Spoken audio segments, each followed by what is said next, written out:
Bismillahirrahmanirrahim. Assalamualaikum warahmatullahi wabarakatuh. Baiklah, kami dari kelompok 6 akan melakukan diskusi mengenai materi kami, yaitu konsep dasar proses administrasi, pemeriksaan, serta pelaporan keuangan sekolah. Nah, di mana kami beranggotakan yang pertama yaitu Elvani Tanjung dengan NIM 2061052, kemudian saya sendiri Rizky Rohimah Lubis dengan NIM 2333033, dan Ulmi Kamila dengan NIM 2181161. Baiklah, untuk pembahasan kita yang pertama yaitu mengenai apa pengertian dari administrasi keuangan. Jadi menurut teman-teman sekalian, bagaimana pendapat teman-teman mengenai apa sih pengertian dari administrasi keuangan itu sendiri?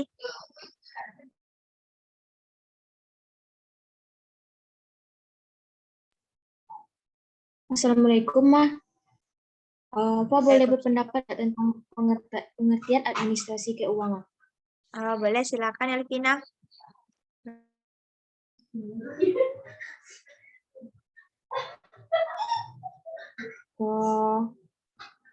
Pengertian administrasi keuangan adalah pengelolaan yang meliputi seluruh aktivitas yang berkaitan dengan keuangan untuk mencapai tujuan sebuah organisasi ataupun perusahaan tertentu.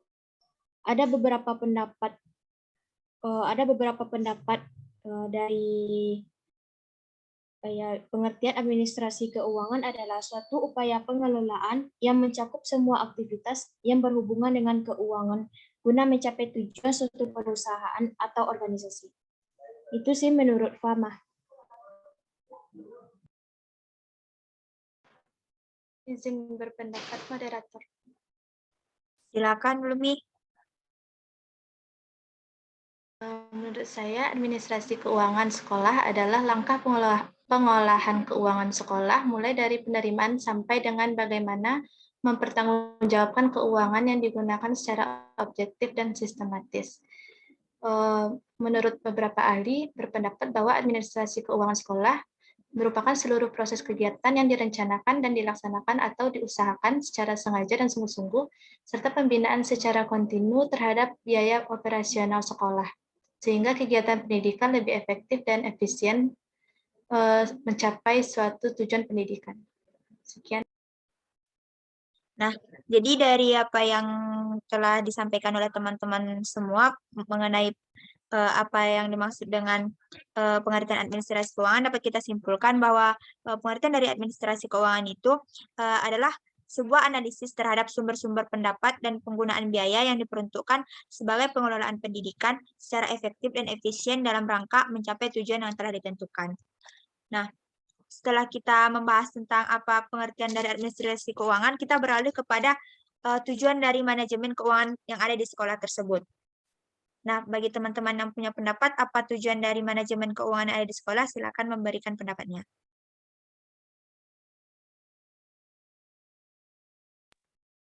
Izin berpendapat, moderator. Silakan, Ulmi. Menurut dari referensi yang saya baca, ada 3 tujuan manajemen keuangan sekolah. Yang pertama yaitu meningkatkan efektivitas dan efisiensi penggunaan keuangan sekolah. Yang kedua yaitu meningkatkan akuntabilitas dan transparansi keuangan sekolah. Dan yang terakhir yaitu meminimalkan penyalahgunaan anggaran sekolah. Sekian.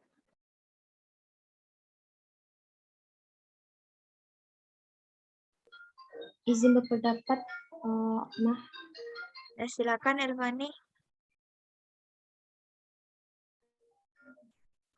Tujuan dari manajemen keuangan sekolah secara umum adalah agar bisa meningkatkan efektivitas dan efisien pemakaian dana sekolah, meningkat akuntabilitas dan juga transparansi yang berhubungan dengan keuangan sekolah, meminimalisir penyalahgunaan anggaran untuk hal yang tidak diperlukan.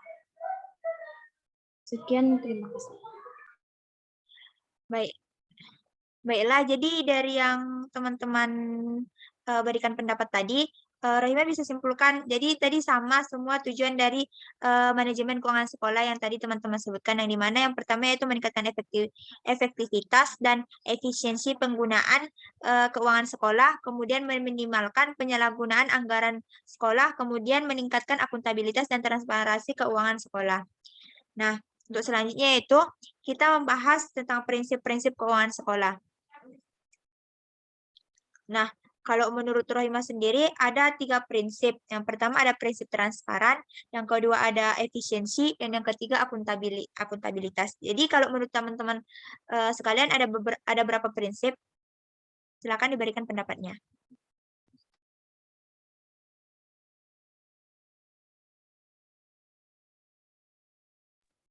Saya sendiri berpendapat yang sama dengan Rohimah. Ada 3 prinsip yang telah disebutkan Rohimah tadi. Ya, moderator, menurut saya juga sesuai dengan apa yang moderator sebutkan bahwa prinsip-prinsip itu ada 3 macam yang disebutkan moderator sebentar yang barusan. Baiklah, selanjutnya kita membahas mengenai perencanaan dan sumber-sumber pendapatan sekolah. Nah, untuk yang pertama yaitu mengenai proses perencanaan keuangan sekolah. Menurut teman-teman, bagaimana sih proses perencanaan keuangan yang ada di sekolah? Silakan diberikan pendapatnya.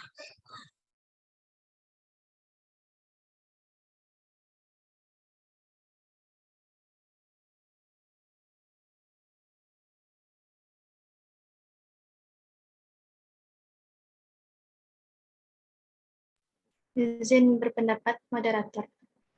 Silakan. Secara umum, proses administrasi keuangan sekolah meliputi perencanaan, pelaksanaan, pengawasan, pelaporan, dan pertanggungjawaban. Perencanaan merupakan langkah awal dalam proses administrasi keuangan, dan perencanaan sebagai proses berarti suatu kejadian membutuhkan waktu, tidak dapat terjadi secara mendadak. Adapun pada tahap perencanaan, analisis kebutuhan pengembangan sekolah dalam kurun waktu tertentu menjadi fokus utama yang perlu diperhatikan. Contohnya RAPBS, yaitu Rencana Perolehan Pembiayaan Pendidikan dari berbagai sumber pendapatan serta susunan program kerja tahunan yang terdiri dari sejumlah kegiatan rutin serta beberapa kegiatan lainnya disertai rincian rencana pembiayaan dalam 1 tahun anggaran. Sekian.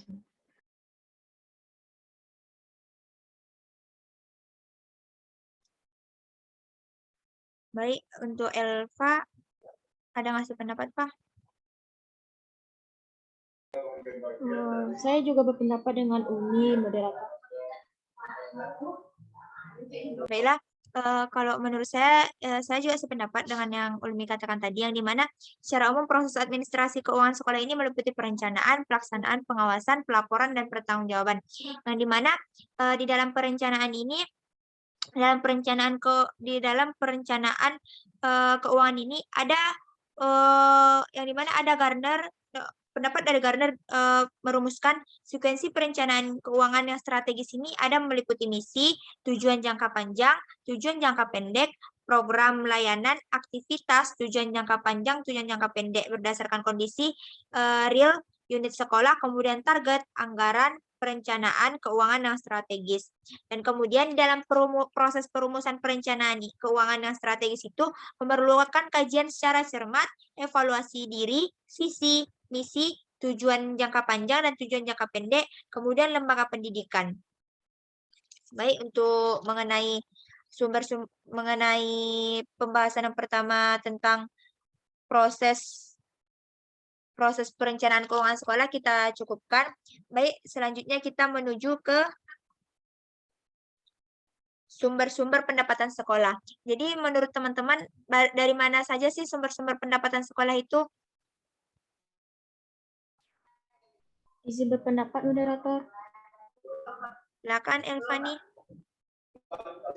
Sumber-sumber pendapatan sekolah itu bisa berasal dari pemerintah, usaha mandiri sekolah, orang tua siswa, dunia usaha dan industri. Ada juga sumber lain seperti hibah yang tidak bertentangan dengan peraturan perundang-undangan yang berlaku, yayasan penyelenggaraan pendidikan bagi lembaga pendidikan swasta, serta masyarakat luas. Adapun sumber keuangan pendidikan yang berasal dari pemerintah pusat dialokasikan melalui anggaran pendapatan dan belanja negara APBN. Sedangkan yang berasal dari pemerintah kabupaten dan kota dialokasikan melalui anggaran pendapatan dan belanja daerah APBN. Sekian, terima kasih.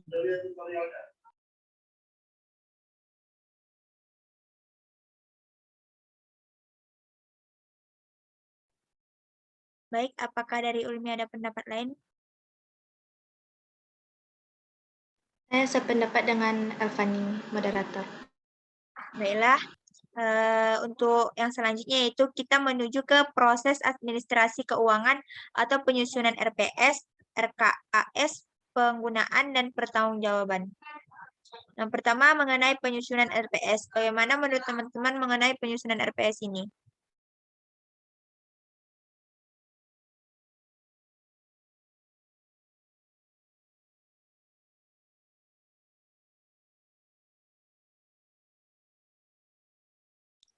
Jadi yang kita bahas di penyusunan RPS ini mengenai tahap-tahap, bagaimana tahap-tahap penyusunan RPS yang ada di dalam sekolah tersebut.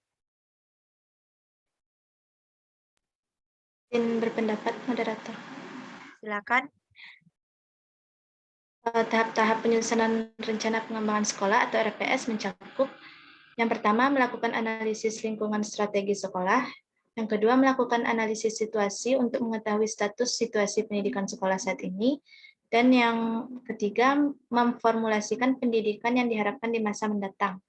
Yang keempat mencari kesenjangan antara butir B dan C, yang kelima menyusun rencana strategis, yang keenam menyusun rencana tahunan, dan yang terakhir melaksanakan rencana tahunan dan memonitor dan mengevaluasi. Sekian, terima kasih. Apakah masih ada yang berpendapat lain? Saya berpendapat dengan Uni, moderator. Nah, saya juga sependapat dengan yang dikatakan Ulmi Kamila tadi. Nah, selanjutnya kita menuju ke penyusunan RKAS, yang dimana menurut teman-teman apa sih tujuan dari penyusunan RKAS itu sendiri? Izin berpendapat, moderator. Silakan, Pak. Tujuan dari penyusunan RKAS yaitu yang pertama memberikan arah yang jelas terhadap program sekolah, yang kedua merencanakan kegiatan-kegiatan sekolah di masa yang akan datang, yang ketiga menjamin tercapainya integrasi, sinkronisasi dan sinergi pendanaan pada kegiatan-kegiatan sekolah, dan yang keempat menjamin keterkaitan dan konsistensi antara perencanaan pengangguran, pelaksanaan dan pengawasan. Yang kelima, mengoptimalkan partisipasi warga sekolah dan masyarakat dan hal dukungan atau pengawasan. Yang keenam, mengoptimalkan partisipasi warga sekolah dan masyarakat beserta hal dukungan finansial. Dan yang terakhir, menjamin tercapainya penggunaan sumber dana secara efisien, efektif, berkeadilan, dan berkesinambungan. Sekian, moderator. Apakah masih ada tambahan? Tidak ada, moderator. Saya sependapat dengan Elvani. Baiklah, selanjutnya kita menuju ke pertanggungjawaban keuangan sekolah. Nah, uang yang diterima dari sekolah ini dipertanggungjawabkan kepada siapa? Apakah ada teman-teman yang berpendapat?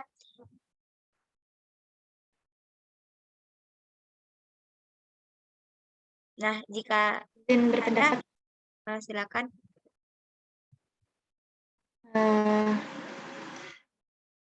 Penerimaan dan pengeluaran keuangan sekolah dilaporkan dan dipertanggungjawabkan secara rutin oleh manajer sekolah sesuai dengan peraturan yang berlaku. Pelaporan dan pertanggungjawaban anggaran yang berasal dari orang tua peserta didik dan masyarakat dilakukan secara rinci dan transparan sesuai dengan sumber dana. Adapun pelaporan dan pertanggungjawaban anggaran yang berasal dari usaha mandiri sekolah dilakukan lainnya. Laporan pertanggungjawaban keuangan ini penting agar pemerintah atau masyarakat memberi dana tahu untuk apa saja uang yang telah diberikan ke sekolah dimanfaatkan, apakah kegiatan yang didukung oleh dana tersebut. Sekian, terima kasih. Ya, memang benar pertanggungjawaban keuangan sekolah itu dilaporkan manajer sekolah terhadap pemerintah dan juga terhadap komite sekolah, masyarakat serta guru-guru sehingga uang yang dimanfaatkan oleh sekolah tersebut dapat diyakini oleh oleh pemerintah dan juga masyarakat. Nah, sehingga kita juga yang menerima uang tersebut juga bisa lebih berhati-hati memanfaatkan uang yang telah diberikan oleh pemerintah ataupun masyarakat setempat tersebut, sehingga kita diberikan keyakinan. Nah, apakah masih ada yang ingin memberikan pendapat? Saya berpendapat dengan moderator sama Umi. Baiklah, selanjutnya itu kita mengenai pemeriksaan dan pelaporan. Nah, menurut teman-teman apa sih pengertian dari pemeriksaan keuangan itu?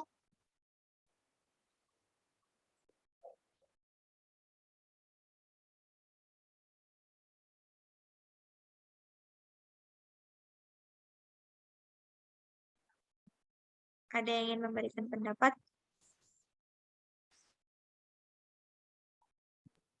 Izin Nah, berpendapat moderator. silakan. Pemeriksaan keuangan adalah rangkaian perbuatan penelitian atas penggunaan faktor dalam proses administrasi sebagaimana ditetapkan dalam jumlah anggaran untuk menjamin penggunaan faktor uang tersebut sah dan efisien. Sekian moderator. Apakah masih ada yang ingin menambahkan?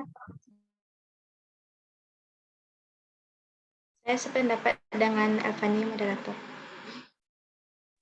Nah, jadi menurut saya tuh pemeriksaan keuangan itu merupakan satu cara untuk merupakan pemeriksaan, penelitian, dan juga penggunaan faktor dalam proses administrasi. Jadi uang yang telah kita gunakan tadi tersebut diperiksa, kemudian dilihat berapa jumlah anggaran yang telah diberikan dan untuk apa saja uang tersebut kita gunakan. Nah, selanjutnya kita menuju ke pelaporan dan pertanggungjawaban keuangan sekolah.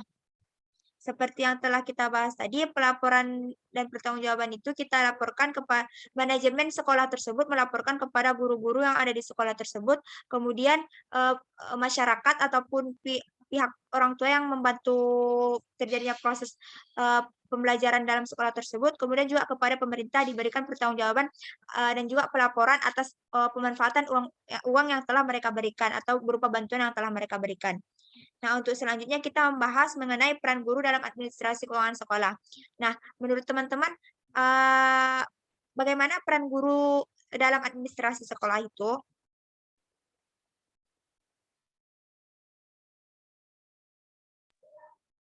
Izin berpendapat moderator. Silakan, Pan. Peran guru dalam administrasi keuangan sekolah yaitu guru memiliki perannya masing-masing yang berbeda, namun harus memiliki peran berikut ini sebagai syarat terpenting di antaranya. Pertama, rincian dana dalam bentuk file. Yang kedua, membuat laporan.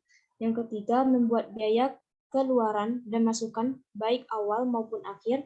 Yang keempat, pembagian gaji. Yang kelima, penyetoran pajak PPN dan PPh. Yang keenam, membuat peraturan tentang arsip peraturan sekolah. Sekian moderator. Apakah masih ingin ditambahkan, Ulmi? Ya, izin berpendapat moderator. Silakan. Keseluruhannya sama dengan Avani, yaitu membuat file keuangan sesuai dengan dana pembangunan, membuat laporan data usulan pembayaran gaji, rapel ke pemerintah kota, membuat pembukuan penerimaan dan penggunaan dana pembangunan, membuat laporan dana pembangunan pada akhir tahun anggaran, membuat laporan rancangan anggaran pendapatan bantuan sekolah atau RAPBS, membuat laporan tribulan dana bantuan operasional sekolah, menyetorkan pajak PPN dan PPh, dan membagikan gaji atau rapel. Nah, jadi itulah beberapa peran guru dalam administrasi keuangan sekolah. Jadi saya juga berpendapat seperti yang dikatakan oleh saudari Elvani sama Ulmi Kamila. Yang pertama itu adapun peran gurunya yaitu membuat file keuangan sesuai dengan dana pembangunan. Nah, file keuangan ini perlu sebagai pembuktian nanti seandainya ditanya untuk apa saja uang tersebut digunakan. Nah, dan di dalam file tersebut memang harus real, nyata sesuai dengan pemanfaatan uang yang telah kita gunakan. Kemudian yang kedua, membuat laporan data usulan pembayaran gaji rapel ke pemerintah kota. Nah, itu tuh membuat laporan berupa data usulan mengenai gaji yang akan kita berikan kepada guru-guru. Nah, selanjutnya membuat pembukuan penerimaan dan penggunaan dana pembangunan untuk mempermudah kita nanti ketika diminta administrasi dari keuangan sekolah, maka kita harus membuat pembukuannya. Nah, yang selanjutnya yaitu membuat laporan dana pembangunan pada akhir tahun anggaran. Nah, untuk membuat laporan ini sangat penting sekali karena setelah uang tersebut dimanfaatkan, mungkin bakalan banyak pihak-pihak yang ingin diminta penjelasannya untuk apa saja uang tersebut dimanfaatkan, apakah memang dimanfaatkan atau banyak yang dikorupsikan atau tidak. Nah, selanjutnya yaitu membuat laporan rancangan anggaran pendapatan sekolah bantuan sekolah atau RAPBS. Kemudian membuat laporan tribulan dana bantuan operasional sekolah atau dana BOS, yang dimana selanjutnya menyetorkan pajak PPN dan PPH, dan selanjutnya itu membuat gaji atau rapel, dan yang terakhir yaitu menyimpan dan membuat arsip peraturan keuangan sekolah. Nah, di dalam keuangan sekolah itu juga terdapat peraturan keuangan sekolah. Nah, sebagai manajer dalam sekolah tersebut, maka harus membuat arsip peraturan dan juga penyimpanan mengenai keuangan sekolah tersebut. Nah, karena kita telah masuk pembahasan peran guru dalam administrasi keuangan sekolah, maka berakhir pula lah diskusi kita pada malam hari ini. Cukup sekian diskusi kita pada malam hari ini. Apabila ada kata-kata saya yang salah, saya mohon maaf. Saya akhiri dengan salam. Wassalamualaikum warahmatullahi wabarakatuh. Waalaikumsalam warahmatullahi wabarakatuh. Oke, Mbak tutup ya. Iya, Mak.